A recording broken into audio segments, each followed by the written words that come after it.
మహబూబాబాద్ జిల్లా డోనుకల్ పట్టణంలో గత 10 రోజులుగా తాగునీరు రాకపోవడంతో ప్రజలు తీవ్ర ఇబ్బందులు పడుతున్నారు.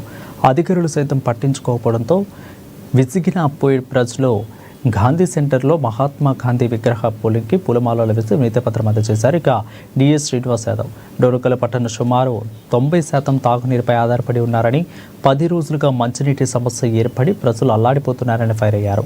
ఇక అధికారులు మాత్రం స్పందించడం లేదని స్థానికులు నాయకులు మౌనంగా ఉన్నారని మండిపడ్డారు. అధికారులు ఇప్పటికైనా నిద్రమత్తు వేడి మంచినీటి సౌకర్యం కల్పించి ప్రజలకు ఇబ్బందులు కలగకుండా చూడాలని కోరారు. లేకుంటే రానున్న మున్సిపాలిటీ ఎన్నికల్లో ప్రజలను సరైన బుద్ధి చెప్తారని డిఎస్ శ్రీనివాస్ యాదవ్ హెచ్చరించారు. గత వారం రోజుల నుంచి స్థానికంగా పట్టణంలో ప్రజలకు తాగునీరు లేక తీవ్రమైనటువంటి ఇబ్బందికి గురవుతున్నారు. స్థానికంగా 90% ప్రజలు ఈ యొక్క మున్సిపాలిటీ వారు సరఫరా చేసే నీటిపైన ఆధారపడి ఉంటారు.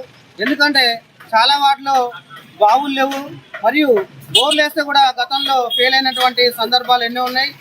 మరియు డోర్నకల్లో పక్కనే మున్నేరు ప్రవహిస్తుంటే ఈ డోర్నకల్లో ప్రజలకు తాగునీటి కష్టాలు ఎంత దారుణంగా ఉందంటే, చిన్న చిన్న పిల్లలు ఉన్నారు, చంటి పిల్లలు ఉన్నారు. చలికాలం అసలే ముసలోళ్ళు కూడా ఏ విధంగా నీళ్లు బయట నుంచి తెచ్చుకునే పరిస్థితి లేదు. కాబట్టి దయచేసి ఇక్కడ ప్రత్యామ్నాయం ఏర్పాటు చేయమని మిషన్ భగీరథ ఒక లోపం జరిగితే మిషన్ భగీరథ మీద ఆధారపడకుండా ఎప్పుడో సంబంధించినటువంటి స్థానికంగా గ్రామ పంచాయతీలకు, మున్సిపాలిటీలకు ప్రభుత్వం నుండి మిషన్ భగీరథను ఆధారపడద్దని గతంలోనే సంవత్సరం కాలంలో క్రితంలోనే నోటీసులు జారీ చేయడం జరిగింది.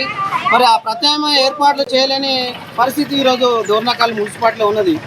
దయచేసి ఇప్పటికైనా మున్సిపాలిటీ వారు స్పందించి రేపొద్దున ఇక్కడ ఉన్నటువంటి ప్రజలు కష్టాల్లో ఉన్నప్పుడు స్థానికంగా ఉన్నటువంటి నాయకత్వం వారి బాధ్యతగా వహించి ప్రజలకు అండదండగా ఉండాలి. ఎందుకంటే రేపు వచ్చే